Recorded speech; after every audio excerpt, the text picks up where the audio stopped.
유신의 종말을 구한 총성이 울렸던 궁정동 안가 나동 건물. 유리창으로 전면을 장식한 2층 건물로 당시로서는 파격적인 구조의 건물이었다. 이 건물이 외부인에게 최초로 공개된 것은 총격 다음 날인 27일 새벽 5시경. 현장 검증을 위해 육군과학수사연구소 감식팀이 투입됐다.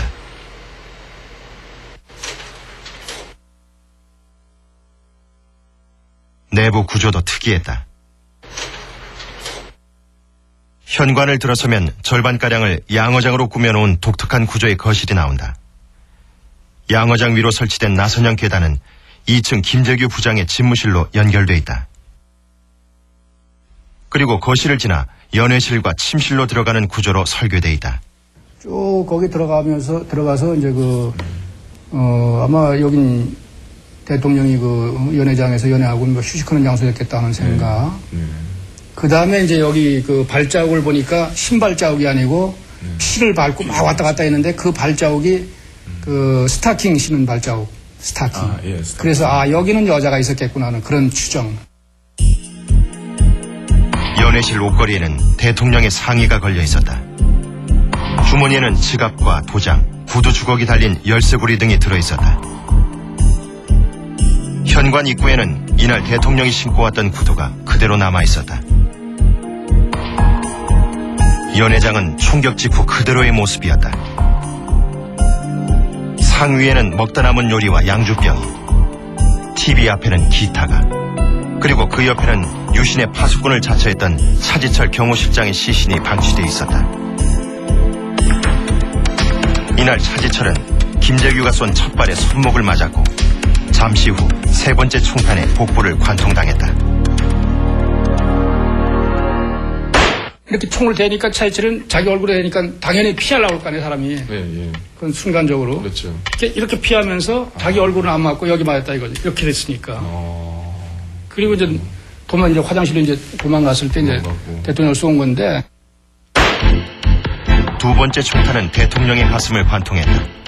최고 권력자가 안전가옥에서 가장 믿었던 신복에 의해 살해당한 것이다. 문제는 중앙정보부장이 왜 대통령을 향해 총을 쐈느냐는 것이었다. 당시 연회에 참가했던 비서실장 김계원은 김재규가 우발적으로 범행을 저질렀다고 증언했다. 굉장히 기분이 좋지 않았지. 불쾌했지. 가령 대통령이 그 정보부에서 그 좀 잘해가지고 하여튼 이 사진을 막아야지 뭐 어때 이러면은 김재규 그죠? 예, 이러면 차이철도 가만히 있을 때 그렇습니다 이러거든요. 그러니까 김재규가 그냥 점점 코너에 몰리지 그야말로. 차지철은 이후 여성들이 연회장에 합류한 뒤에도 계속해서 김재규를 자극했고 급기야 김재규의 이른바 욱하는 성질이 폭발해 순간적으로 범행을 저지르게 됐다는 것이다. 걔는 어디까지나 끝까지 대통령이나 국가를 위해서 충성할 이런 사람이었어요. 그 순간에 뭐가 좀 돌았을 거예요. 합수부도 처음엔 무능을 취직당한 김재규가 저지른 사건으로 몰아갔다. 당시 심수봉은 합수부 조사에서 김재규와 차지철이 다투는 것을 들었다고 진술했는데 이는 강요된 진술이었다고 폭로했다. 굉장히 분위기가 좋았어요. 거기 또 이 조그맣게지만 TV도 틀어놓고요. 네. 그때가 그게 아마 AFKN이었을 거예요. 기다리고 있는 동안에 무슨 소리가 크게 났다면은 저희들한테 들리고 경호원들이 긴장을 안 하겠어요. 근데 전혀 그런 분위기가 아니었거든요. 심수봉과 신재순이 합류한 것은 연회가 시작된 지 40분 후. 연회장 분위기에 대한 진술도 김계원과는 달랐다. 분위기는 좋았어요. 왜냐면은 제가 봤을 때 대통령도 몇 번 뵙고 저를 아주 좀 반겨했고요. 또 차지철 씨도 미스심 신수봉 씨 노래 잘 듣고 있다는 등 이렇게 약간 농담도 하면서 분위기가 그랬으니까 노래 좀 듣자고. 예, 이제 TV를 끄고 나서 그래서 이제 저가 노래를 먼저 한 거죠, 제가. 심수봉은 이전에도 김재규를 연애에서 만난 적이 있었다. 그런데 이날 김재규는 처음부터 여느 때와 다른 모습이었다고 한다. 초면이 아니기 때문에 반가워서 눈인사를 다 들어가면서 이렇게 하잖아요. 근데 전혀 인사를 받지를 않고 모르는 사람처럼 아주 굉장히 무겁고 무섭게 입을 꽉 다물고 표정이 없이 그렇게 있는데 정말 이상했어요, 제가. 표정이나 그 분위기가 그런 어마어마한 일을 생각하면서 얼마나 긴장하고 있었겠나. 제 생각에는 그런 상태로 두어 차례 들락날락했을 뿐 총을 쏘기 전까지 연회장 분위기는 평온했다는 것이다. 꾸르륵꾸르륵 하는 소리가 나서 각하 괜찮으세요? 김재승은이는 앉아있는 채로 괜찮으냐고 번갈아 물었었는데 아주 단호하게 괜찮다고 그랬어요. 두 발을 쏜 후 김재규의 권총이 고장났다. 김재규는 거실로 나와 궁정동 의전과장 박선호의 권총을 받아들었다. 그런 후 다시 연회장으로 들어가 차지철을 향해 한 발을 발사했고 뒤이어 대통령의 후두부에 다시 한 발을 발사했다.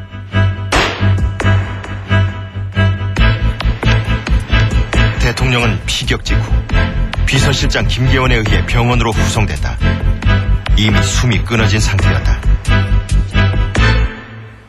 이미 DOA 된 상태로 도착했습니다. DOA라는 게 이제 Death of Alive입니다. 그래서 내가 들어가면서 이 친구들아 그럼 DOA면 뭐 내한테 왜 연락해? 근데 수도병원에 나가서 영하셨나 연락해가지고 저 준비를 해주지.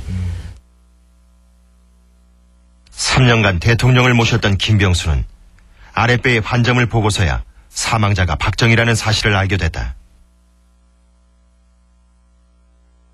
결정적인 사인은 가슴을 관통한 제1발, 제2발은 확인 사살 정도의 의미였다. 피보다 조금 위에입니다. 피보다 조금 위에로 들어가가지고 이게 이쪽으로 이렇게 통과해가지고 여기 왼쪽 상악동 끝에 베개 있어요. 아, 베개 있어요? 예. 그래서 그게 이제 엑스레이에서 이제 확인이 됐죠. 결국 그거는 끝까지 빼내지를 못하고. 절대 권력 박정희의 사망. 김재규가 쏜 두 방의 총탄이 역사의 물줄기를 돌려놓았다. 지난 24일은 김재규 전 중앙정보부장의 25주기였습니다. 당시 김계원 비서실장, 정승화 육군참모총장 등 김재규와 공모했다는 혐의를 받았던 사람들은 한결같이 11위군 김재규가 혼자 우발적으로 저지른 범행이라고 주장했습니다. 반면 김재규는 이날 행동이 민주회복을 위한 혁명이었다고 주장했습니다. 계획적인 거사였다는 겁니다. 이날 거사에 참여한 사람들 중 의전과장 박선호는 김재규의 대륜중학교 교사 시절 제자였고 수행비서 박흥주는 육사단장 시절 부관이었습니다. 이외에 경비원 이기주, 운전기사 유성옥 등이 거사에 가담했습니다. 욱하는 성격의 방아쇠를 당겼다고 보기에는 동원된 인원이 적지 않았던 것입니다. 26년 전 현대사를 뒤흔든 총성이 울려 퍼졌던 궁정동. 1993년 문민정부는 권위주의를 청산한다는 명목으로 궁정동 안가를 헐어내고 공원을 조성했다. 대통령 박정희 등 6명이 사살된 나동 건물터는 시민들의 휴식 공간으로 바뀌었다. 사건 당일 유성문 씨는 김재규와 수행비서 박흥주를 태우고 바로 이곳 안가에 도착했다. 조건 다른데 요 건물 요것은 옛날 그대로야. 담까지. 그런데 궁정동 안가 중 김재규의 집무실로 사용됐던 본관 건물이 옛 모습 그대로 남아있었다. 25년 만에 여기. 글쎄요, 참 옛날 생각이 다시 나는데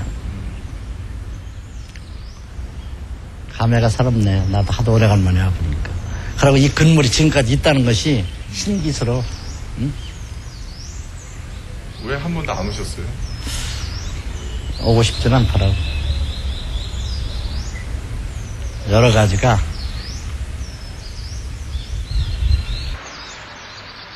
궁정동 안가는 청와대로부터 약 5분 거리.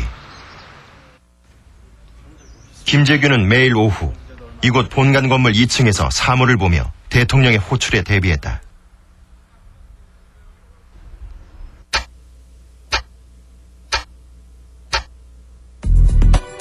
사건 당일 대통령의 연회가 있다는 통보를 받은 김재규가 본관에 도착한 것은 오후 4시 20분경. 그는 곧장 2층 집무실로 올라가 정승화 육군 참모총장을 호출함으로써 거사 준비에 들어갔다. 대통령의 연회를 통보받은 상태에서 육군 참모총장을 불렀던 것이다. 그날은 지가 혁명을 하기로 결심을 했기 때문에 혁명 초부터 육군 총장과 접촉을 계속해 둘 필요가 있어서 그렇게 했습니다. 문제는 과연 거사를 염두에 두고 육군 참모총장을 불렀느냐는 것이다.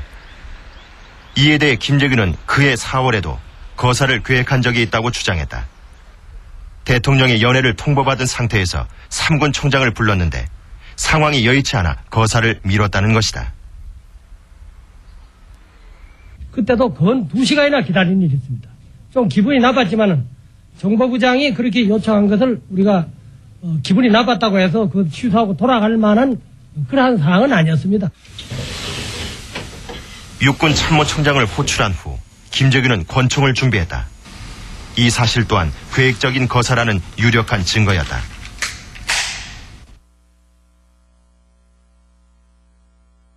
본관에서 연회가 열렸던 나동까지는 약 50m. 김재규는 연회 도중 본관에 준비해둔 권총을 가져가 대통령을 겨냥했다. 만약 충동적인 범행이었다면 좀 더 가까운 곳에 권총을 사용했을 가능성이 높다. 당시 나동 연회실 2층 김재규의 집무실에도 권총이 보관돼 있었다는 사실이 확인됐다. 2층에 집무실이고 네. 그런 그 캐비네트. 예. 거기 총창 발견을 했구나. 예. 맞아. 거기도 가니까 거기는 총이 있었습니까? 거기도 아마 있었던 것 같아요, 기억에. 외견상 유신 독재를 보위하는 일선에 섰던 김재규. 그런데 가슴속에는 남모르게 민주 회복의 열망을 품고 있었다. 이를 입증이라도 하듯 79년 들어 김재규는 자유민주주의, 대의를 위하여 등 파격적인 내용의 글을 남겼다. 이 나라의 자유민주주의 회복시켜놓자. 대통령각하고 나하고 관계에 있어서의 그 의리도 이 소위에 속하는 건 한꺼번에 다 끊어바친다. 그래서 대의를 위해서 내 목숨 하나 버려버린다.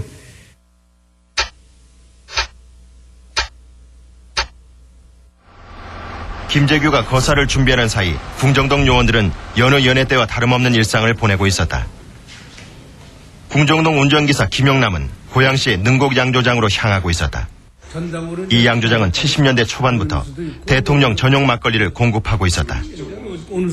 그날은 아마 청와대에서 그쪽 온 거로 알고 있어요. 그냥 근데 정기적으로 이제 가니까 뭐 신경 안 썼죠. 이제 그때도 그냥 가져간 거예요. 보통 때하고 똑같이 가져간 거죠. 또 다른 운전기사 유성옥은 방석산, 이광철과 함께 동대문 시장 등을 돌며 장을 봤다. 이들은 전복, 장어, 갈비, 수삼, 송이 등 당시 돈 6만 원어치가량의 안주용 재료를 구입했다.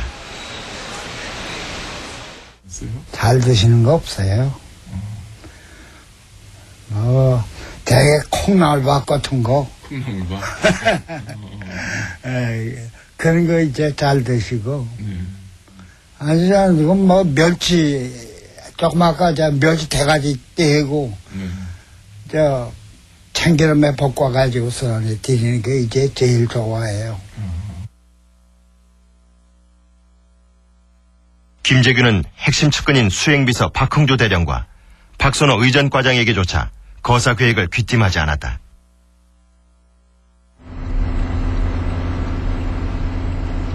궁정동 의전과장 박선호는 이 시각 대통령의 시중을 둘 여인들을 만났다.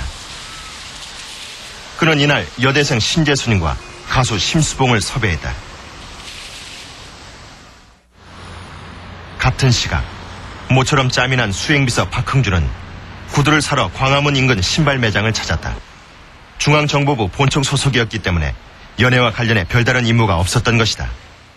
박대령이나 내나 항상 아까도 얘기했지만 365일 눈 감고 잘 때도 마음에 출동 준비하고 자는 사람들인데 그런 거 살아갈 시간도 이렇게 여유가 없어. 이럴 날도 없는데.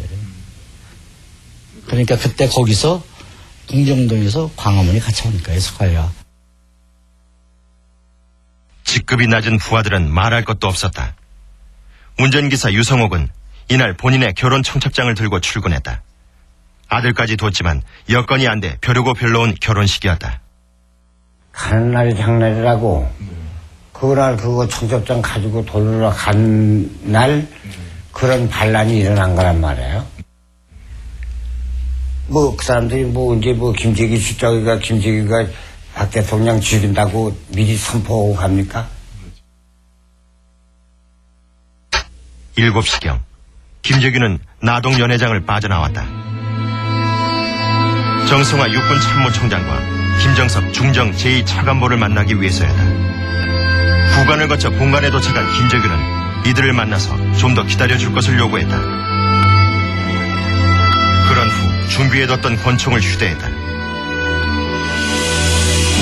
이어 핵심 측근인 수행비서 박흥주와 박선호 의전과장을 불러 모은 후 거사 계획을 통보했다. 자네들 어떻게 생각하나? 나라가 잘못되면 다 죽는다. 각오는 돼 있겠지? 예, 각오가 돼 있습니다.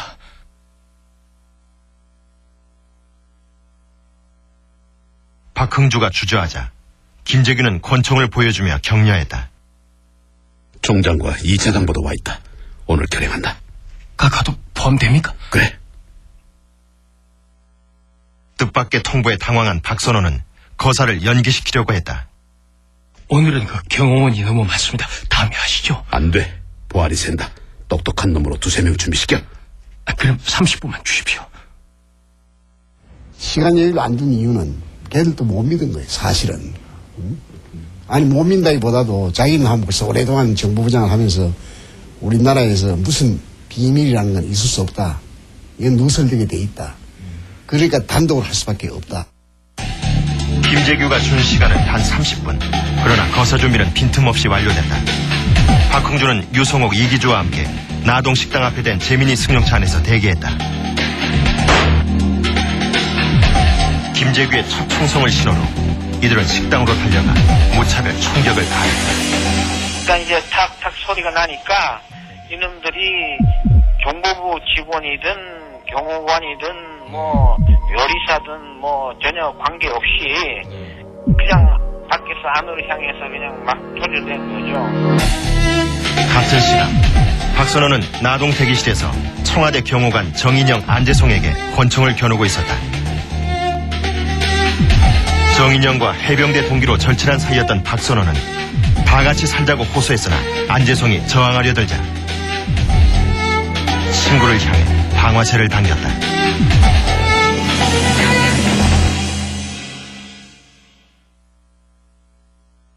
단 30분 만에 급조된 조직으로 대통령 경호관들을 제압한 궁정동 안가 요원들에게 관심이 집중됐다. 그런데 군사법정은 궁정동 안가의 비밀이 언급되는 것을 극력 차단했다. 그와 같은 건물은 대여섯 개가 있는데 이것은 각하만이 전용으로 사용하시는 건물로서 범죄 그래서 이것을 제가 발표를 하게 되면은 서울 시민이 깜짝 놀랄 것이고 여기에는 여러 수십 명의 인류 연예인들이 다 관련되어 있습니다. 그리고 평균 한 달에 각하가 10번씩 나오는데 이것을 제가 1년이면 중 한 번도 관해서만 지금까지 언론에 공개된 궁정동 요원은 박선호를 비롯해 당시 법정에 섰던 이기주, 유성옥, 김태원, 유석술 등 5명. 이들 중 생존자는 권총을 파묻는 단역을 맡았던 경비원 유석술이 유일했다. 26년의 세월이 흘렀지만 유 씨는 아직도 11.6의 악몽에서 헤어나지 못하고 있었다. 그는 절친한 동료들이 사형을 선고받는 모습을 지척에서 목격했다. 너무 가슴이 아프죠. 정말 이렇게 살아있다는 것이 참 어떻게 생각하면은 기주 씨한테는 못될 그런 이치에 있는 것 같기도 하고. 아직도 건물 경비를 서고 있는 유 씨. 그러나 79년 11.6 이전까지 그는 대통령의 비밀스런 연회장을 경비하던 특별한 신분이었다. 대행사는 뭐 비서실장님이나 부장님이나 뭐 경호실장님이나 같이 이렇게 오실 때. 그렇죠. 그 외에는 각각 혼자 오실 때는 아무래도 더 많죠. 베일에 가려졌던 궁정동 안가가 일부나마 언론에 공개된 것은 1993년. 사건 현장인 나동 건물은 이미 1980년에 철거된 상태였다. 당시 공개된 건물은 다동으로 불리던 한옥. 완공된 지 두어 달 만에 11.6이 터지는 바람에 박정희가 한 번도 이용해보지 못한 시설이었다. 우리 부에서도 어디에 뭐가 있다는 걸 알지 위치나 그렇게 아는 사람들은 결국 별로 없었을 것이고, 그것은 왜 그러냐면 각하에 대한 보안 유지가 있기 때문에 청와대 수행 경호원도 그것을 모르는 사람들이 많습니다. 궁정동 안전가옥은 모두 5채. 가옥마다 별도로 관리자를 두어 이동을 제한했다. 서로 간에 철저히 보안이 유지되는 가운데 이 모든 시설을 박선호 의전과장 단 한 사람이 총괄 관리했다. 궁정동이라고 하더라도 궁정동 근무자가 다 같지는 않습니다. 그러니까 본관 근무자로서는 본관 근무자로서 부장님 모신 거로 끝나고, 신관이나 세검은 각하 모시는 거로서의 끝납니다. 그러니까 완전히 틀리죠. 그런데 근무지는 달라도 대통령의 연회 횟수에 대한 진술은 비슷했다. 연회 통보가 오면 모든 건물에 비상이 걸리고 비번 근무자들까지 호출됐기 때문이다. 궁정동 안가의 최대 존재 목적은 대통령의 은밀한 사생활을 보장하는 것이었다. 1월달서부터 10월달까지 다 합쳐봐야 대행사가 4번인가 4번인가 그래요. 그게 약 한 4회 정도 되실 거예요. 그러니까 혼자 오셨을 때요. 그때는 주로 무슨 일을 하세요? 혼자 오시면 이제 뭐 경호실장은 이제 따로 이제 밖에 계시고, 뭐 안에서 이제 술 드시고, 시중 드시는 이제 뭐 아가씨들 있고 그렇겠죠. 궁정동 안가에는 청와대 경호실 직원들의 출입도 극도로 제한됐다. 대통령을 수행해온 몇몇 경호관들조차 일단 궁정동에 들어서면 외곽 경호를 궁정동 요원들에게 맡기고 대기실에서 휴식을 취하는 것이 관리였다. 경비를 전부 다 궁정동에서 경비를 해주니까 오면은 그 옆에 방에서 자기네끼리 얘기하면서 잡담하면서 놀죠. 그거 전부 다 한 집만 식구나 다름없으니까. 하지만 만약에 극비의 장소라고. 김경훈 씨도 갈 때는 경호원 없이 누가 안내하면 따라가지. 첫날 간 거예요. 그만큼 대통령의 그 경호 문제 때문에 철저한 비밀로. 결국은 그 왕은 박선호. 궁정동 안가는 대한민국에서 대통령 경호 시스템이 무력화되는 유일한 장소였다. 더구나 청와대 경호관들을 대신해 대통령을 보호한 사람들은 김재규 중앙정보부장의 신복들이었다. 궁정동 안가야말로 이른바 유신독재의 심장인 대통령을 살해함으로써 민주주의를 회복하자는 김재규의 의지가 관철될 수 있는 유일한 장소였던 것이다. 궁정동 요원들의 임무는 청와대 경호원들을 대신해 대통령을 보호하는 것이었습니다. 특별히 엄격한 신원조회를 거쳐 선발한 사람들이었지만 이들은 김재규의 명령 한마디에 대통령을 향해 총을 겨누었습니다. 더구나 이날 핵심적인 역할을 수행한 박선호는 예비역 해병대령, 박흥주는 육사 출신의 현역 육군 대령이었습니다. 충성심에 관한 한 의심의 여지가 없을 법한 사람들이 단 한 사람의 이탈자도 없이 거사에 가담한 것입니다. 박흥준은 사건 관련자들 중 유일한 현역 군인이었다. 그에게 주어진 시간은 30분. 상관의 명령에 복종하느냐, 국가 원수를 보호해야 하느냐, 둘 중 하나를 선택해야 했다. 박흥준은 딸에게 보낸 유서에서 인생을 살면서 숱하게 마주칠 선택의 순간에 슬기로운 선택을 할 것을 당부하고 또 당부했다.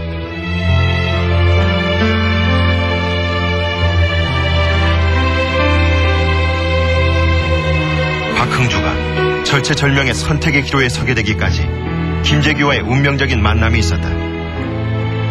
육사 18기 선두주자였던 박흥주는 1978년 대령 진급과 함께 중앙정보부장 수행비서로 임명됐다. 아직 계급장은 달지 않는 상태에서 이제 수행비서로 갔기 때문에 사복을 맞추면서 자기 부인에게 그런 이야기를 했다고 그러더라고요. 대령 계급장을 붙이고 군복을 입고 군인으로서의 그 임무를 수행했으면 얼마나 좋겠느냐. 박흥준은 청렴하고 강직한 군인이었다. 중앙정보부장 수행비서라면 손가락에 꼽힐 정도로 힘있는 자리였지만 그가 살던 곳은 집차도 들어가지 않는 행당동 달동네 꼭대기였다. 이웃 주민들은 그를 소탈하고 인정 있는 이웃으로 기억하고 있었다. 처음에는 평화시장 댕긴다고 그러고 놀랄 수밖에 없는 거죠. 그런 분이 거기서 그렇게 커다란 거사를 해가지고 총을 들고 거사를 할 수 있다는 것이 믿겨지지 않죠. 그분은 제가 보기로는 아주 평범한 분인데 그런 분이 어떻게 그런 거사에 가담해가지고. 박흥준은 가난한 집안의 희망이기도 했다. 79년 당시에도 부모는 빈민가에, 형은 탄광 경비로 일하는 형편이었다. 박흥준은 중2 시절 육사단장 김재규 장군의 전속 부관으로 차출됐다. 부관을 그만둔 이후에도 부부 동반으로 김재규를 찾아가는 등 인연을 유지했다. 저도 뽑혔더라면 박흥주 대령이 갔던 길을 갔을지도 모르죠. 군에서 직속 상관에게 충성하는 것이 곧 국가에 충성하는 길이라 이렇게 배웠기 때문에 적어도 한 번 섬기는 게 아니고 두 번, 세 번 계속해서 이렇게 섬겼다고 하면 그분에게 죽도록 충성하는 길이 군인의 길이 아니겠느냐. 단순한 상관이 아니라 강력한 후견인이었던 김재규가 대통령을 살해하겠다는 결심을 밝히며 가세할 것을 명령한 것이다. 박흥준은 선뜻 따라 나선 박선호와는 다른 반응을 보였다. 자네들 각오는 돼 있겠지? 이렇게 한 사실이 있죠? 네. 그때 피고인은 뭐라고 대답했습니까? 각오가 돼 있다고 그랬습니다. 각오가 돼 있다고 대답했습니까? 네. 그 후 그때 곁에 있던 피고인 박흥준은 어떻게 하고 있었습니까? 대답이 없었습니다. 알았다는 듯이 고개를 끄덕거리고 있었죠? 예, 침통한 얼굴로서 그렇게 했습니다. 명령에 복종하든 거부하든 살아날 가능성은 희박했다. 박흥준은 평소 피지 않던 담배를 잇따라 피우며 고민했다.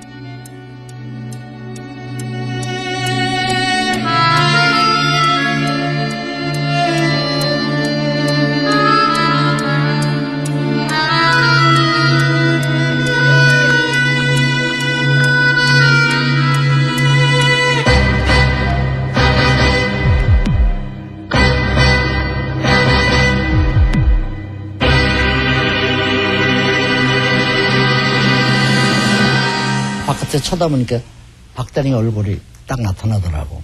그냥 나하고 시선이 마주쳤는데 나보고 나오라는 거예요. 나갔더니 스탠바이 나갈 준비를 해라. 그래서 나는 이제 회식이 다 끝났으니까. 근데 벌써 끝났을까? 박흥주가 명령을 수용한 배경에는 김재규에 대한 인간적인 존경심이 큰 비중을 차지했다. 박흥주는 최근 공개된 옥중 수양록에서 김재규를 대통령의 1급 참모이자 참다운 일꾼이었다고 단정지었다. 중정부장 김재규는 유신 체제의 버팀목이었고 헌신적으로 대통령을 보좌했다고 평가했던 것이다. 결과적으로 시해를 하셨지만은 평소에 대통령에 대한 충성심에 대해서는 저 개인적으로 의심을 안 합니다. 지극히 대통령을 잘 모시겠다 하는 그런 평소의 그 은행으로 봐서.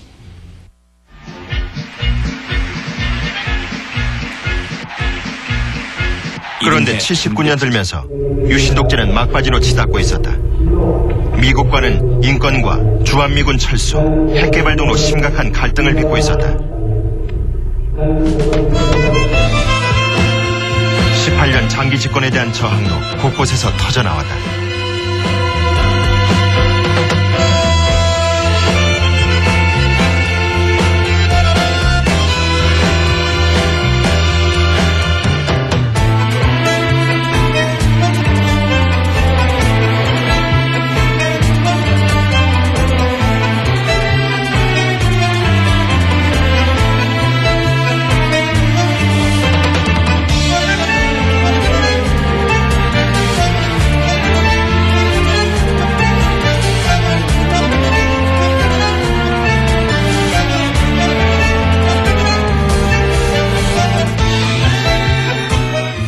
내가 내려가 봤더니 학생 일부가 뭐 소동을 피우고 이런 게 아니고 전체 학생들이 민중과 더불어 소위 밀란을 일으킨 상황입니다. 그게 끔찍한 얘기거든. 경호실장 차지철은 부마 사태를 김영삼과 야당인 신민당의 사주를 받은 소수 사회 불만 세력이 일으킨 폭동으로 규정했다. 부마 사태가 급박할 때 소위 말해서 매 시간 이제 보고서들이 올라와서 읽어봤는데 주로 부마 사태가 청와대는 어떻게 왜곡돼서 왔냐면 깡패, 불황아, 그다음에 뭐 그때 한참 등장하는 게 있었죠. 모우탕, 때밀이, 구두닦기. 뭐 이런 사람들이 사회 저 하류 그 불만 계층들이 폭동이다. 반면 김재규와 박흥준은 부마 사태가 터진 직후 현장을 직접 돌아보고 사태의 심각성을 절감했다.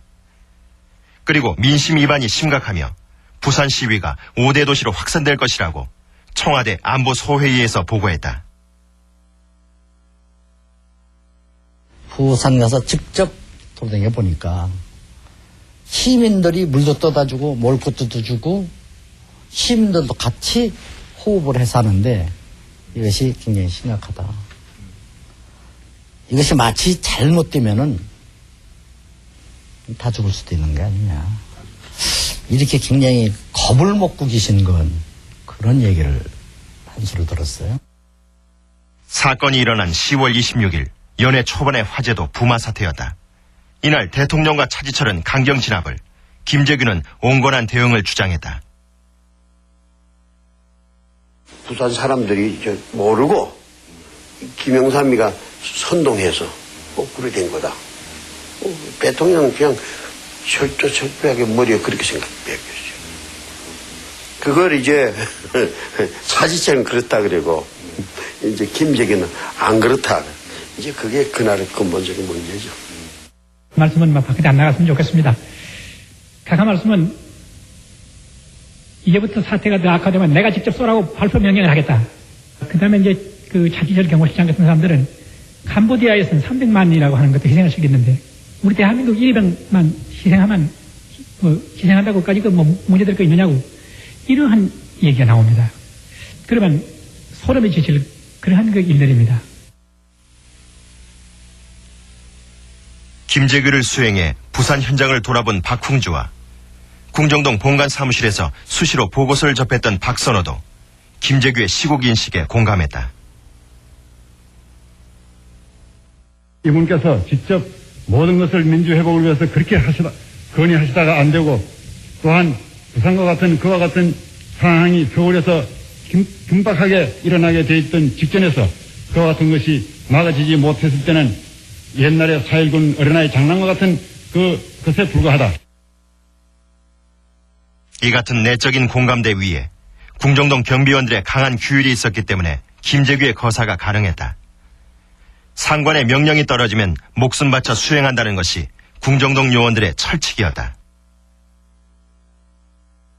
그걸 내가 고순간 했으면 나도 그렇게 됐겠지. 네? 자리 없기 때문에 지금 살아나는 사람 고대로 없기 때문에 살아난 거고, 그 자리에 있었으면 그렇게 가지고 있을 거야, 나도. 그래서 저한테도 똑같이 그런 지시를 내렸다고 그러면 제가 거절할 수가 없었을 것 같아요. 절대 복종이지, 못한다면 그만둬야 되는 거지, 시킨 대로 안 하면. 시킨 대로 안 하면. 네. 대통령과 노실장을 살해하고 정권을 잡아보겠다는 망상으로 신군부는 11.6을 계획적인 범죄였다고 발표했습니다. 김재규의 주장과 다른 점은 민주회복을 위해서가 아니라 정권을 탈취하기 위해 대통령을 살해했다는 것입니다. 대통령을 저격한 김재규는 정승화 육군 참모총장과 함께 남산중앙정보부로 향하던 중 이곳 3.1 고가도로 위에서 육군본부로 방향을 틀었습니다. 이른바 운명의 유턴이었습니다. 자신의 본거지를 버리고 호랑이굴이나 다름없는 육군본부를 선택했다는 점에서 어떤 사람들은 계획 없는 우발적 범행의 증거로, 또 다른 사람들은 권력 욕심에 누님은 바보 같은 짓으로 해석했습니다. 이곳에서 박흥주 대령은 두 번째 선택을 하게 됩니다.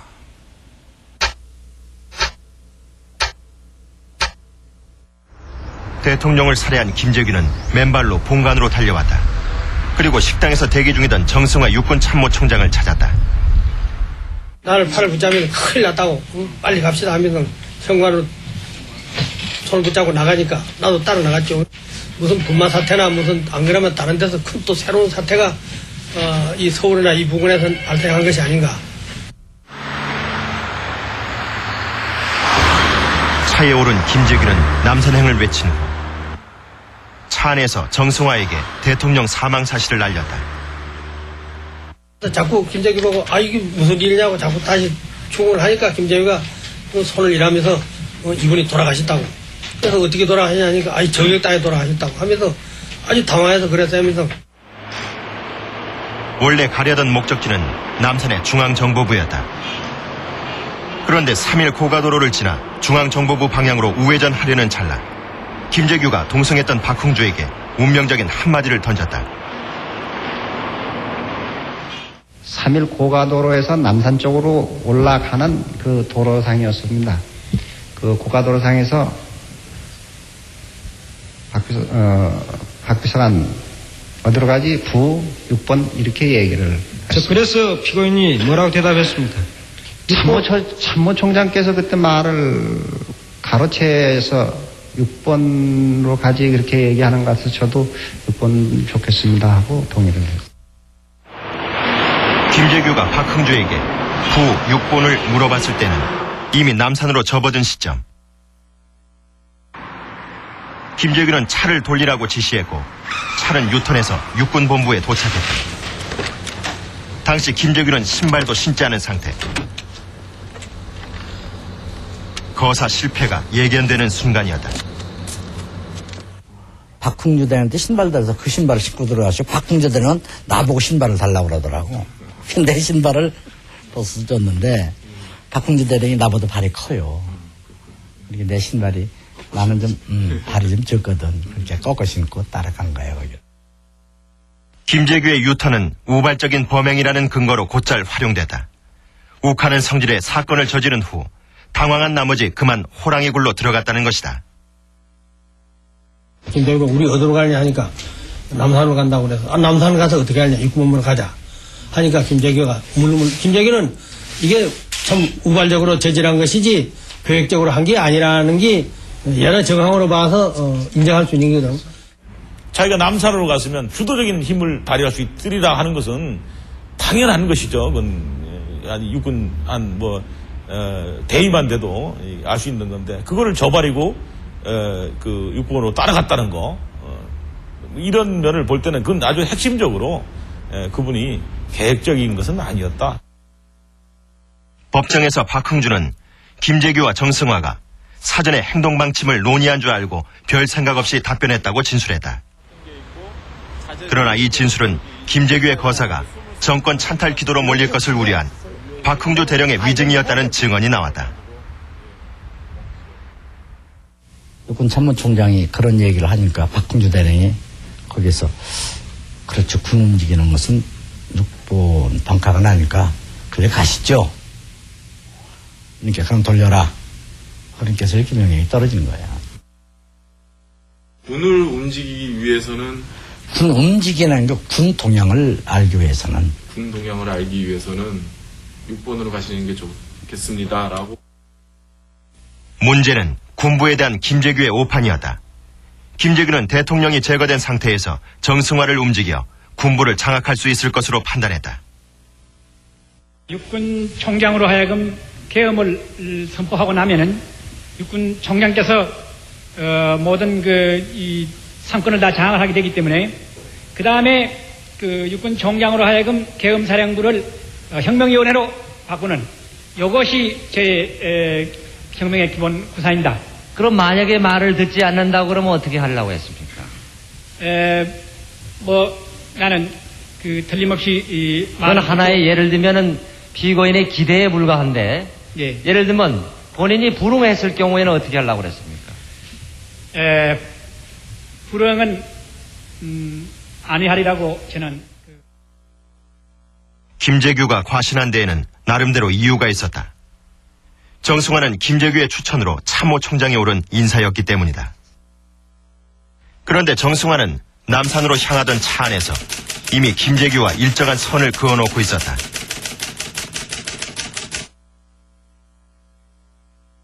아마 좀 갈증 나셨던 모양에 가시면서 자기가 하나 그걸 잡수시면서 정승화 총장은 하나 좀 드셔 하고 주더라고.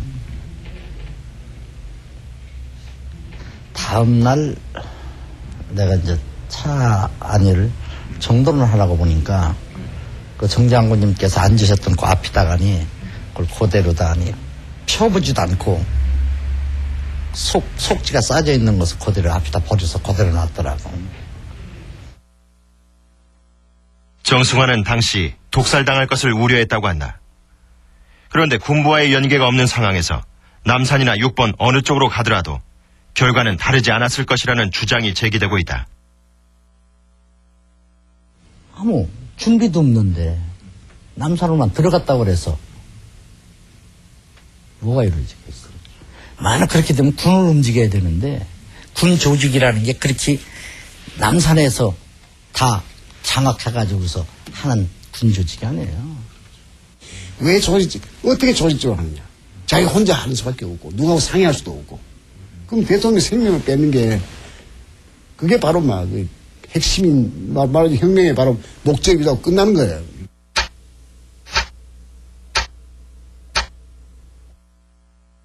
부하들은 육참 총장이 함께 있다는 김재규의 말을 끝까지 믿었다.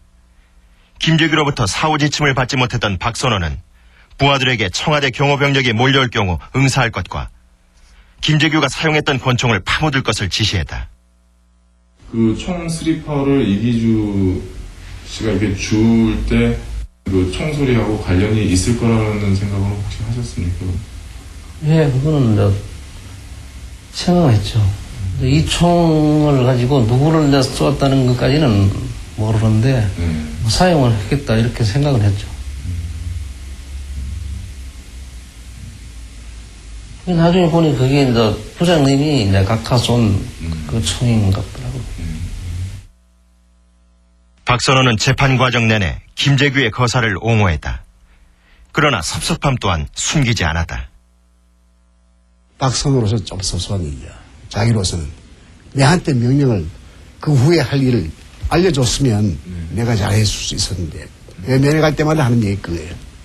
왜 내한테 얘기 안 해줬는지는 내가 얘기만 들으면 깨끗하게 끝을 낼 수 있는데 왜 박정희 대통령이 시신을 옮기지 말라든지 예를 들면 이 사후 조치가 있어야 되는데 그걸 못하고 간 게 그 박흥주하고 박성은 계속 방황하다가 잡힌 거라고.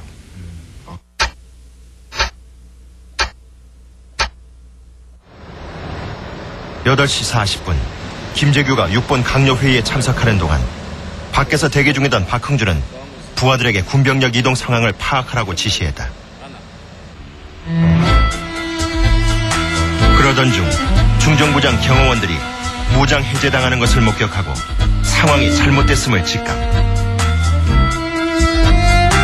육군 본부를 벗어나 한남동 중정부장 공간 앞에서 김재규의 호출을 기다렸으나 허사였다.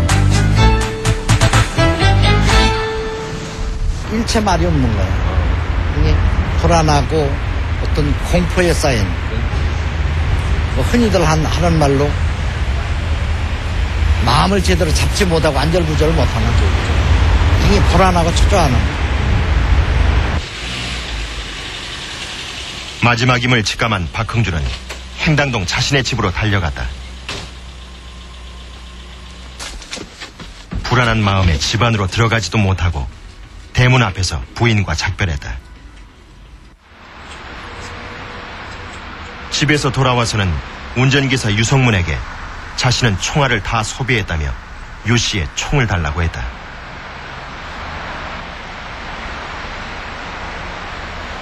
무엇인지는 몰라도 내 생명을 끊을 수 있는 이런 일이 라면은 가는 데까지 가봐라. 무슨 얘기냐? 그때까지 답변을 안 넣는 거예요. 그러면서 하는 얘기가 나보고 아무런 죄가 없기 때문에 걱정이 없지 않습니까? 총을 쏜 죄도 없고 아무 죄가 없지. 나는 그 입장이 아니에요. 하면서 굉장히 고뇌하고 굉장히 후회를 하더라고요. 한강변에서 은신하던 박흥준은 27일 새벽 5시경 라디오 방송에서 김재규가 쏜 총에 대통령이 유고라는 뉴스를 듣고 이후 자진 출두했다.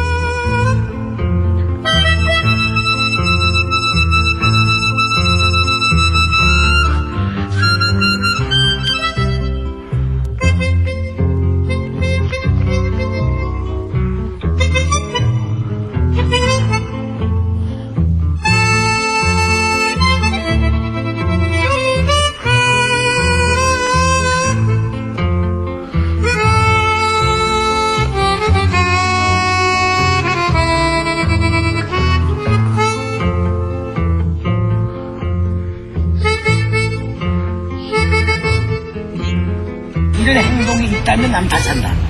그거 하겠다.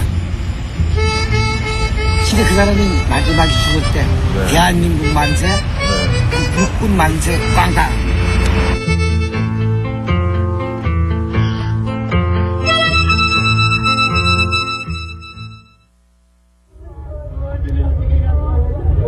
절대 권력자의 갑작스러운 사망 앞에 국민들은 공황 상태에 빠졌다.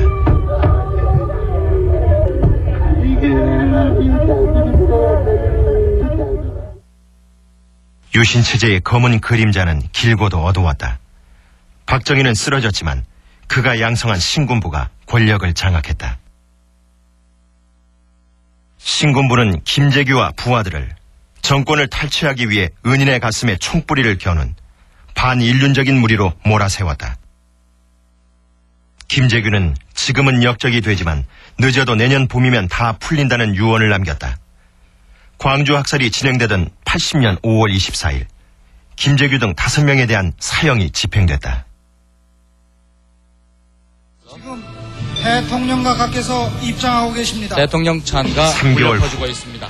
민주화를 요구하는 광주 시민들을 짓밟은 전두환이 대통령에 취임했다. 김재규가 기대했던 내년 봄은 영영 오지 않았다.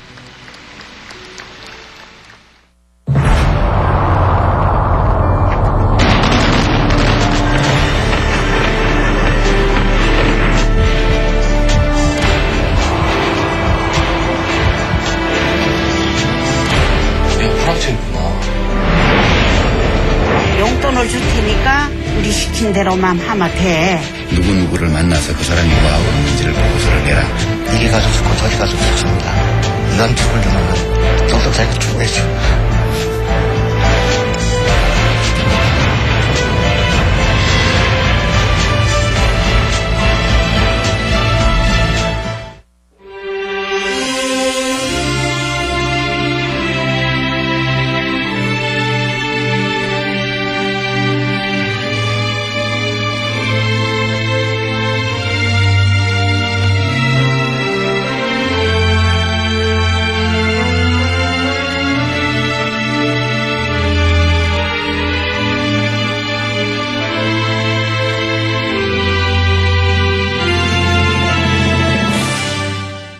명목으로 궁정동 안가를 헐어내고 공원을 조성했다. 대통령 박정희 등 6명이 사살된 나동 건물터는 시민들의 휴식 공간으로 바뀌었다.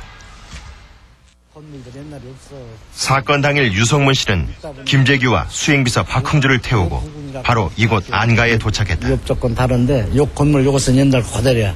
단까지. 그런데 궁정동 안가 중 김재규의 집무실로 사용됐던 본관 건물이 옛 모습 그대로 남아있었다.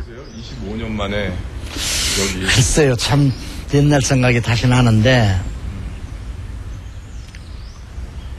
감회가 새롭네요. 나도 하도 오래간만에 와보니까. 그리고 이 건물이 지금까지 있다는 것이 신기스러워. 응? 왜 한 번도 안 오셨어요? 오고 싶지는 않더라고.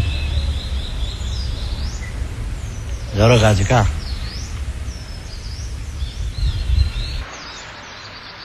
궁정동 안가는 청와대로부터 약 5분 거리. 김재규는 매일 오후 이곳 본관 건물 2층에서 사물을 보며 대통령의 호출에 대비했다.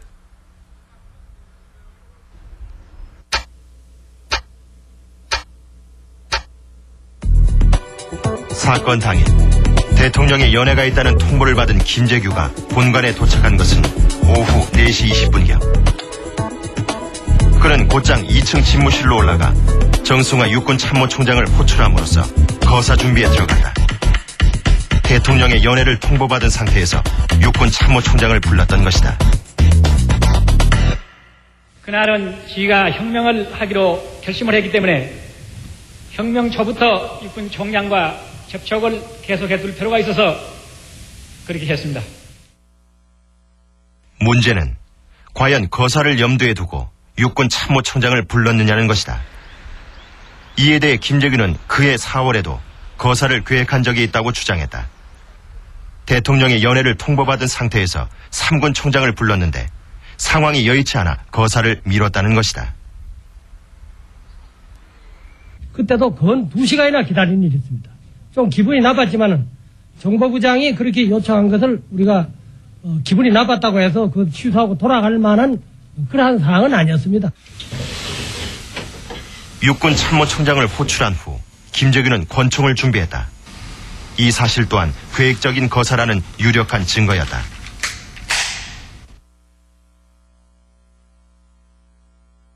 본관에서 연회가 열렸던 나동까지는 약 50m.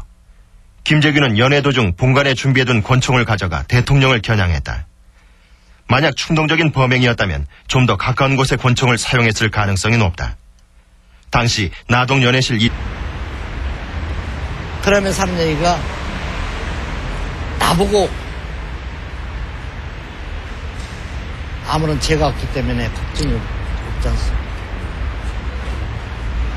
총을 쏜 죄도 없고 아무 죄가 없어요. 나는 그 입장이 아니에요. 하면서 굉장히 고뇌하고 굉장히 후회를 하더라고요. 한강변에서 은실하던 박흥주는 27일 새벽 5시경 라디오 방송에서 김재규가 쏜 총에 대통령이 유고라는 뉴스를 듣고 이후 자진 출두했다.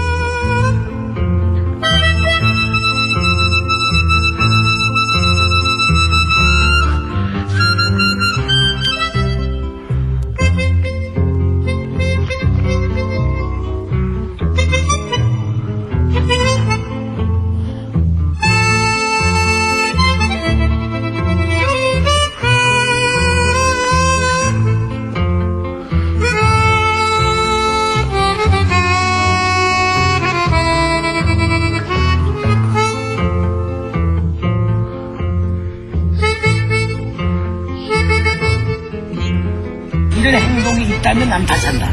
그거 하겠다. 근데 그 사람이 마지막에 죽을 때 대한민국 만세, 육군 만세, 꽝다.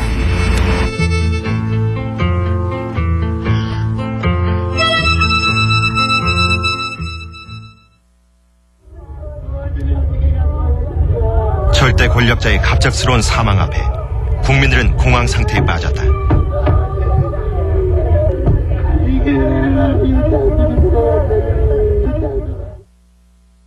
유신 체제의 검은 그림자는 길고도 어두웠다. 박정희는 쓰러졌지만 그가 양성한 신군부가 권력을 장악했다. 신군부는 김재규와 부하들을 정권을 탈취하기 위해 은인의 가슴에 총뿌리를 겨눈 반인륜적인 무리로 몰아세웠다. 김재규는 지금은 역적이 되지만 늦어도 내년 봄이면 다 풀린다는 유언을 남겼다. 광주 학살이 진행되던 80년 5월 24일 김재규 등 5명에 대한 사형이 집행됐다. 지금 대통령과 각께서 입장하고 계십니다. 대통령 찬가 3개월 퍼지고 있습니다. 민주화를 요구하는 광주 시민들을 짓밟은 전두환이 대통령에 취임했다. 김재규가 기대했던 내년 봄은 영영 오지 않았다.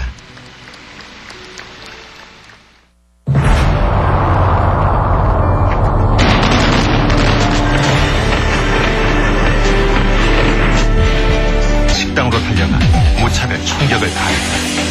일단 이제 탁탁 소리가 나니까 이놈들이 정보부 직원이든 경호관이든 뭐 요리사든 뭐 전혀 관계없이 그냥 밖에서 안으로 향해서 그냥 막 조류된 거죠. 같은 시각 박선호는 나동 대기실에서 청와대 경호관 정인영, 안재송에게 권총을 겨누고 있었다. 정인영과 해병대 동기로 절친한 사이였던 박선호는 다 같이 살자고 호소했으나 안재송이 저항하려 들자 친구를 향해 방아쇠를 당겼다.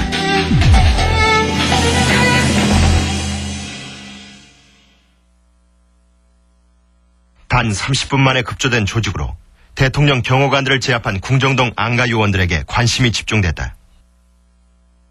그런데 군사법정은 궁정동 안가의 비밀이 언급되는 것을 극력 차단했다.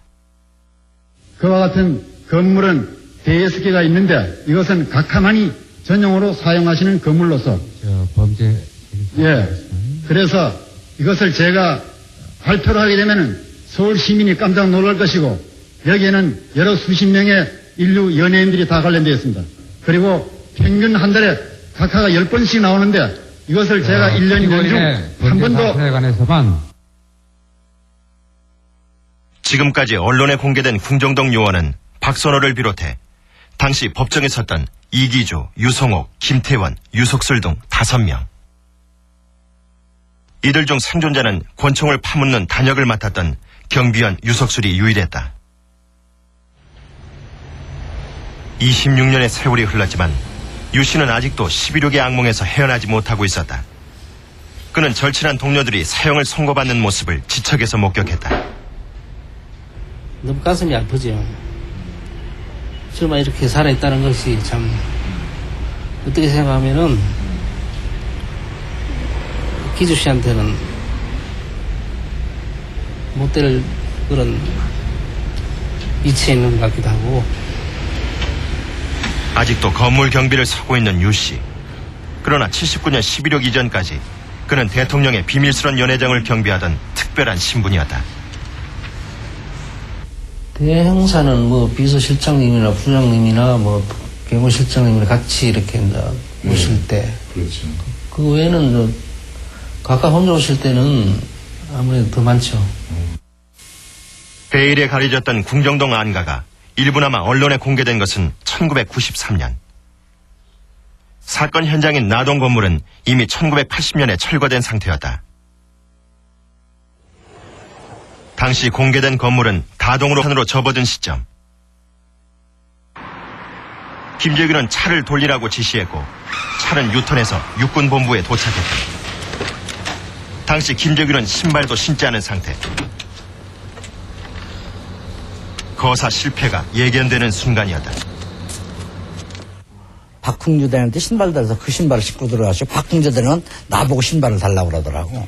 근데 신발을 벗어줬는데 박흥주 대령이 나보다 발이 커요.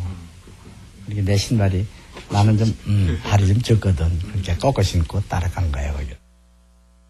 김재규의 유턴은 우발적인 범행이라는 근거로 곧잘 활용됐다.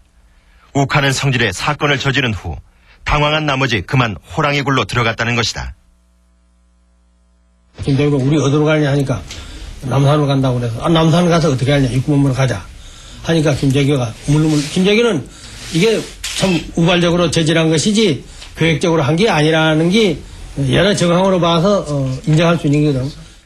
자기가 남산으로 갔으면 주도적인 힘을 발휘할 수 있으리라 하는 것은 당연한 것이죠. 그건 육군 대위만 돼도 알 수 있는 건데 그거를 저버리고 그 육군으로 따라갔다는 거 이런 면을 볼 때는 그건 아주 핵심적으로 그분이 계획적인 것은 아니었다.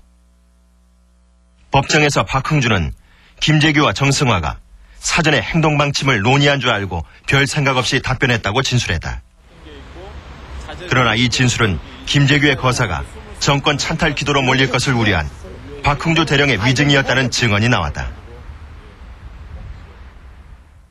육군 참모총장이 그런 얘기를 하니까 박흥주 대령이 거기서 그렇죠. 군 움직이는 것은 육군 방카가 나니까 그래 가시죠. 그러니까 그럼 돌려라. 그러니까 이렇게 명령이 떨어진 거야.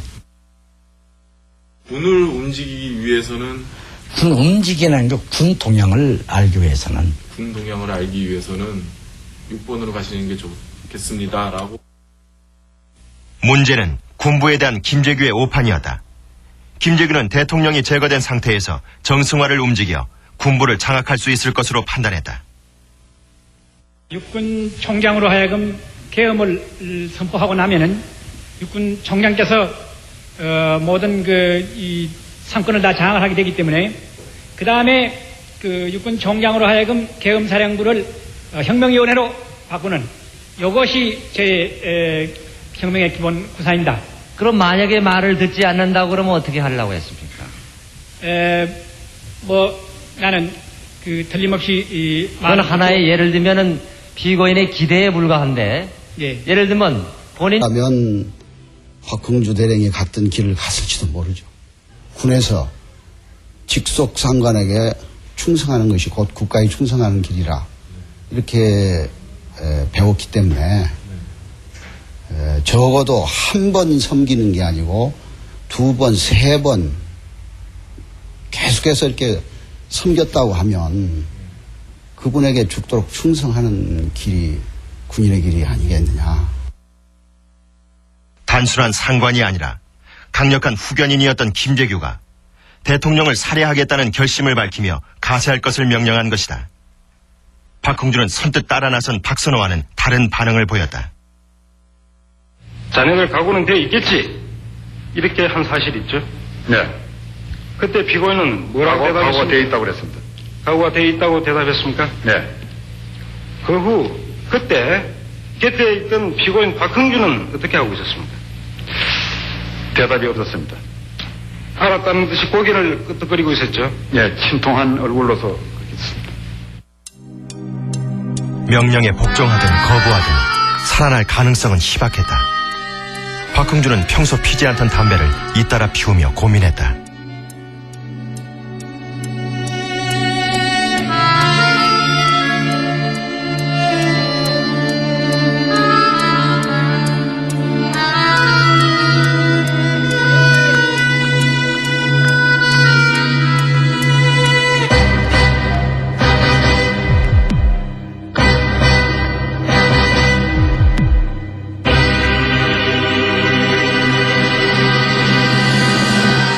바깥에 쳐다보니까 박 대령의 얼굴이 딱 나타나더라고. 그냥 나하고 시선이 마주쳤는데 나보고 나오라는 거예요. 그 나갔더니 스탠바이 나갈 준비를 해라. 그래서 나는 이제 회식이 다 끝났으니까. 근데 벌써 끝났을까? 박흥주가 명령을 수용한 배경에는 김재규에 대한 인간적인 존경심이 큰 비중을 차지했다. 박흥준은 최근 공개된 옥중 수양록에서 김재규를 대통령의 1급 참모이자 참다운 일꾼이었다고 단정지었다. 중정부장 김재규는 유신체제의 버팀목이었고 헌신적으로 대통령을 보좌했다고 평가했던 것이다. 결과적으로 시해를 하셨지만은 평소에 대통령에 대한 충성심에 대해서는 저 개인적으로 의심을 안 합니다. 지극히 대통령을 잘 모시겠다 하는 그런 평소의 그 은행으로 봐. 여러 정황으로 봐서 인정할 수 있는 거죠.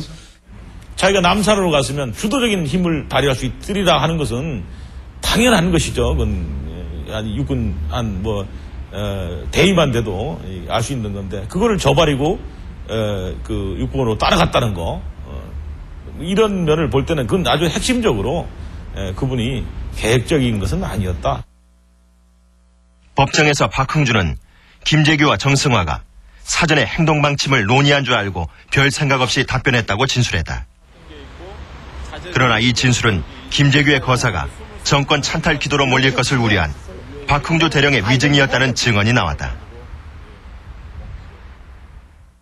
육군 참모총장이 그런 얘기를 하니까 박흥주 대령이 거기서 그렇죠. 군 움직이는 것은 육군 방카가 나니까 그래 가시죠. 그러니까 그럼 돌려라. 그러니까 이렇게 명령이 떨어진 거야.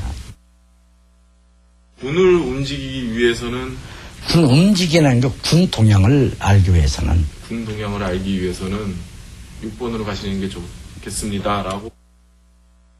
문제는 군부에 대한 김재규의 오판이었다. 김재규는 대통령이 제거된 상태에서 정승화를 움직여 군부를 장악할 수 있을 것으로 판단했다. 육군 총장으로 하여금 계엄을 선포하고 나면은 육군 총장께서 모든 이 상권을 다 장악을 하게 되기 때문에 그 다음에 그 육군 총장으로 하여금 계엄사령부를 혁명위원회로 바꾸는 이것이 제 혁명의 기본 구사입니다. 그럼 만약에 말을 듣지 않는다고 그러면 어떻게 하려고 했습니까? 나는 틀림없이 그건 하나의 예를 들면은 피고인의 기대에 불과한데 예를 들면 본인이 불응했을 경우에는 어떻게 하려고 그랬습니까? 불응은 아니하리라고 저는. 김재규가 과신한 데에는 나름대로 이유가 있었다. 정승화는 김재규의 추천으로 참모총장에 오른 인사였기 때문이다. 그런데 정승화는 남산으로 향하던 차 안에서 이미 김재규와 일정한 선을 그어놓고 있었다.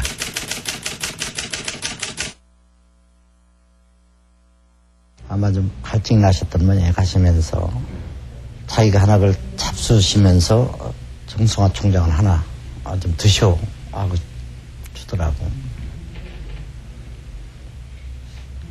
다음날 내가 이제 차 안을 정돈을 하려고 보니까 그 정장군님께서 앉으셨던 그 앞에다가니 그걸 그대로다니 펴보지도 않고 속지가 싸져 있는 것을 그대로 앞에다 버려서 그대로 놨더라고. 중정부장 김재규는 유신체제의 버팀목이었고 헌신적으로 대통령을 보좌했다고 평가했던 것이다. 결과적으로 시해를 하셨지만은 평소에 대통령에 대한 충성심에 대해서는 저 개인적으로 의심을 안 합니다. 지극히 대통령을 잘 모시겠다 하는 그런 평소의 그 은행으로 봐서.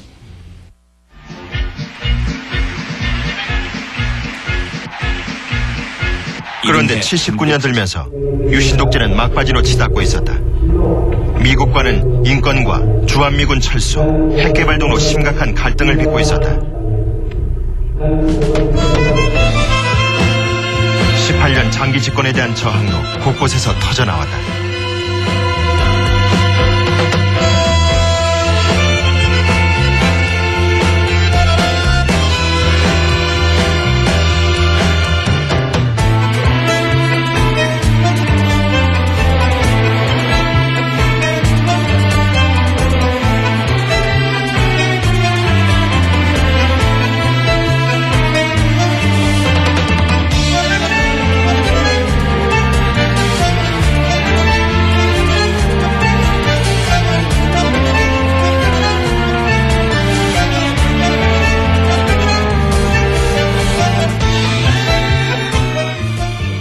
들어가 봤더니 학생 일부가 뭐 소동을 피우고 이런 게 아니고 전체 학생들이 민중과 더불어 소위 밀란을 일으킨 상황입니다. 그게 끔찍한 얘기거든. 경호실장 차지철은 부마 사태를 김영삼과 야당인 신민당의 사주를 받은 소수 사회 불만 세력이 일으킨 폭동으로 규정했다. 부마 사태가 급박할 때 소위 말해서 매 시간 이제 보고서들이 올라와서 읽어봤는데 주로 부마 사태가 청와대는 어떻게 왜곡돼서 왔냐면 깡패, 불황아, 그다음에 뭐 그때 한참 등장하는 게 있었죠. 목욕탕 때밀이, 구두닦기, 뭐 이런 사람들이 이 사회 저 하류 그 불만 계층들이 폭동이다. 반면 김재규와 박흥준은 부마 사태가 터진 직후 현장을 직접 돌아보고 사태의 심각성을 절감했다. 그리고 민심 위반이 심각하며 부산 시위가 5대 도시로 확산될 것이라고 청와대 안보소회의에서 보고했다. 대통령이나 국가를 위해서 충성할 이런 사람이었어요. 그 순간에 뭐가 좀 돌았을 게요. 합수부도 처음엔 무능을 지칙당한 김재규가 저지른 사건으로 몰아갔다. 당시 심수봉은 합수부 조사에서 김재규와 차지철이 다투는 것을 들었다고 진술했는데 이는 강요된 진술이었다고 폭로했다. 굉장히 분위기가 좋았어요. 거기 또 뭐 이 조그맣게지만 TV도 틀어놓고요. 네. 그때가 그게 아마 AFKN이었을 거예요. 그 기다리고 있는 동안에 무슨 소리가 크게 났다면은 저희들한테 들리고 경호원들이 긴장을 안 하겠어요. 근데 전혀 그런 분위기가 아니었거든요. 심수봉과 신재순이 합류한 것은 연회가 시작된 지 40분 후. 연회장 분위기에 대한 진술도 김계원과는 달랐다. 분위기는 좋았어요. 왜냐면은 제가 봤을 때 대통령도 몇 번 뵙고 저를 아주 좀 반겨했고요. 또 차지철 씨도 심수봉 씨 뭐 노래 잘 듣고 있다는 등 이렇게 약간 농담도 하면서 분위기가 그랬으니까 노래 좀 듣자고. 예, 이제 TV를 끄고 나서 그래서 이제 저가 노래를 먼저 한 거죠, 제가. 심수봉은 이전에도 김재규를 연회에서 만난 적이 있었다. 그런데 이날 김재규는 처음부터 연회 때와 다른 모습이었다고 한다. 초면이 아니기 때문에 반가워서 눈인사를 다 들어가면서 이렇게 하잖아요. 근데 전혀 인사를 받지를 않고 모르는 사람처럼 아주 굉장히 무겁고 무섭게 입을 꽉 다물고 표정이 없이 그렇게 있는데 정말 이상했어요. 제가 표정이나 그 분위기가 그런 어마어마한 일을 생각하면서 얼마나 긴장하고 있었겠나. 제 생각에는 그런 상태로 두어 차례 들락날락했을 뿐 총을 쏘기 전까지 연회장 분위기는 평온했다는 것이다. 꾸르륵꾸르륵 하는 소리가 나서 각하 괜찮으세요? 신재순이는 앉아있는 채로 괜찮으냐고 번갈아 물었었는데 아주 단호하게 괜찮다고 그랬어요.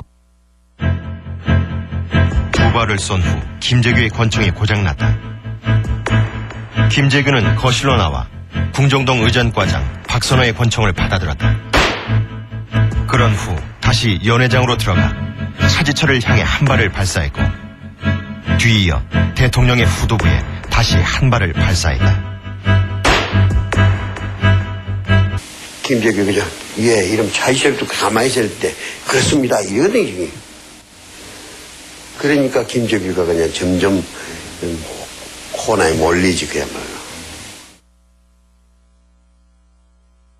차지철은 이후 여성들이 연회장에 합류한 뒤에도 계속해서 김재규를 자극했고 급기야 김재규의 이른바 욱하는 성질이 폭발해 순간적으로 범행을 저지르게 됐다는 것이다.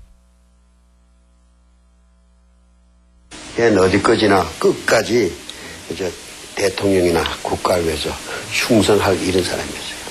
그 순간에 뭐가 좀 돌았을게요. 합수부도 처음엔 무능을 지칙당한 김재규가 저지른 사건으로 몰아갔다. 당시 심수봉은 합수부 조사에서 김재규와 차지철이 다투는 것을 들었다고 진술했는데 이는 강요된 진술이었다고 폭로했다.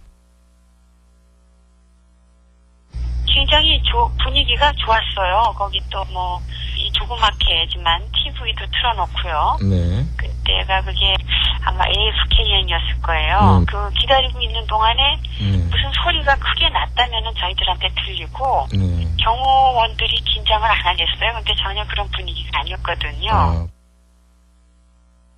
심수봉과 신재순이 합류한 것은 연회가 시작된 지 40분 후. 연회장 분위기에 대한 진술도 김계원과는 달랐다. 분위기는 좋았어요. 왜냐면은 제가 봤을 때 대통령도 몇 번 뵙고 저를 아주 좀 반겨했고요. 또 차지철 씨도 미스 심수봉 씨 뭐 노래 잘 듣고 있다는 또 이렇게 약간 농담도 하면서 분위기가 그랬으니까 노래 좀 듣자고. 예, 이제 TV를 끄고 나서 그래서 이제 저가 노래를 먼저 한 거죠, 제가. 심수봉은 이전에도 김재규를 연회에서 만난 적이 있었다. 그런데 이날 김재규는 처음부터 연회 때와 다른 모습이었다고 한다. 초면이 아니기 때문에 반가워서 눈인사를 다 들어가면서 이렇게 하잖아요. 근데 전혀 인사를 받지를 않고 모르는 사람처럼 아주 굉장히 무겁고 무섭게 입을 꽉 다물고 표정이 없이 그렇게 있는데 정말 이상했어요. 제가 표정이나 그 분위기가 그런 어마어마한 일을 생각하면서 얼마나 긴장하고 있었겠나. 제 생각에는 그런 상태로 두어 차례 들락날락했을 뿐 총을 쏘기 전까지 연회장 분위기는 평온했다는 것이다. 꾸르륵꾸르륵 하는 소리가 나서 각하 괜찮으세요? 박흥주가 절체절명의 선택의 기로에 서게 되기까지 김재규와의 운명적인 만남이 있었다. 육사 18기 선두주자였던 박흥주는 1978년 대령 진급과 함께 중앙정보부장 수행비서로 임명됐다. 아직 계급장은 달지 않는 상태에서 이제 수행비서로 갔기 때문에 사복을 맞추면서 자기 부인에게 그런 이야기를 했다고 그러더라고요. 대령 계급장을 붙이고 군복을 입고 군인으로서의 그 임무를 수행했으면 얼마나 좋겠느냐. 박흥주는 청렴하고 강직한 군인이었다. 중앙정보부장 수행비서라면 손가락에 꼽힐 정도로 힘있는 자리였지만 그가 살던 곳은 집차도 들어가지 않는 행당동 달동네 꼭대기였다. 이웃 주민들은 그를 소탈하고 인정 있는 이웃으로 기억하고 있었다. 처음에는 평화시장 댕긴다고 그러고 떨릴 수밖에 없는 거죠. 그런 분이 거기서 그렇게 커다란 거사를 해가지고 총을 들고 거사를 할 수 있다는 것이 믿겨지지 않죠. 그분은 제가 보기로는 아주 평범한 분인데 그런 분이 어떻게 그런 거사에 가담해가지고. 박흥주는 가난한 집안의 희망이기도 했다. 79년 당시에도 부모는 빈민가에 형은 탄광 경비로 일하는 형편이었다. 박흥주는 중2 시절 육사단장 김재규 장군의 전속 부관으로 차출됐다. 부관을 그만둔 이후에도 부부 동반으로 김재규를 찾아가는 등 인연을 유지했다. 저도 뽑혔더라면 박흥주 대령이 갔던 길을 갔을지도 모르죠. 군에서 직속 상관에게 충성하는 것이 곧 국가에 충성하는 길이라 이렇게 배웠기 때문에 적어도 한 번 섬기는 게 아니고 두 번, 세 번 계속해서 이렇게 섬겼다고 하면 그분에게 죽도록 충성하는 길이 군인의 길이 아니겠느냐. 단순한 상관이 아니라 강력한 후견인이었던 김재규가 대통령을 살해하겠다는 결심을 밝히며 가세할 것을 명령한 것이다. 박흥준은 선뜻 따라 나선 박선호와는 다른 반응을 보였다. 자네들 각오는 돼 있겠지? 이렇게 한 사실 있죠? 네. 그때 피고인은 뭐라고 대답했습니까? 각오가 돼 있다고 그랬습니다. 각오가 돼 있다고 대답했습니까? 네. 그 후 그때 곁에 있던 피고인 박흥준은 어떻게 하고 있었습니까? 대답이 없었습니다. 알았다는 듯이 고개를 끄덕거리고 있었습니다. 마음을 제대로 잡지 못하고 안절부절을 못하는 굉장히 불안하고 초조하는. 마지막임을 직감한 박흥준은 행당동 자신의 집으로 달려갔다. 불안한 마음에 집 안으로 들어가지도 못하고 대문 앞에서 부인과 작별했다. 집에서 돌아와서는 운전기사 유성문에게 자신은 총알을 다 소비했다며 유 씨의 총을 달라고 했다.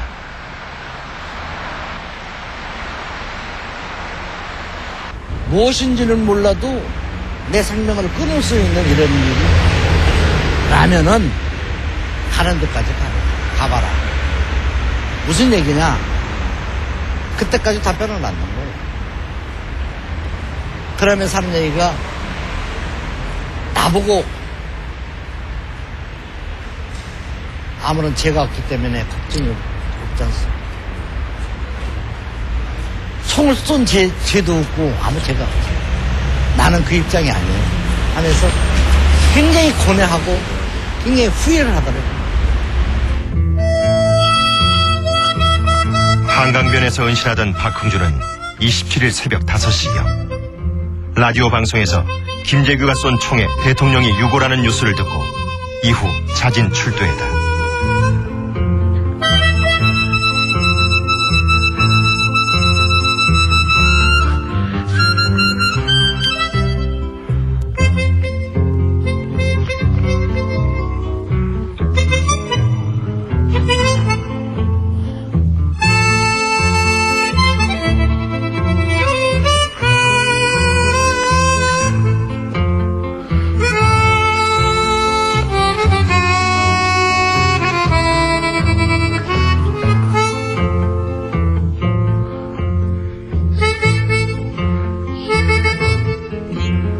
이런 행동이 있다면 난 다 산다. 그거 하겠다. 근데 그 사람이 마지막에 죽을 때 대한민국 만세, 육군 만세, 꽝다.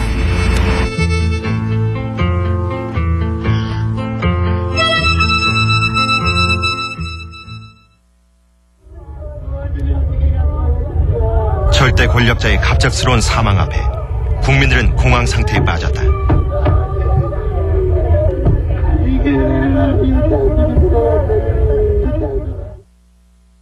유신 체제의 검은 그림자는 길고도 어두웠다. 박정희는 쓰러졌지만 그가 양성한 신군부가 권력을 장악했다. 신군부는 김재규와 부하들을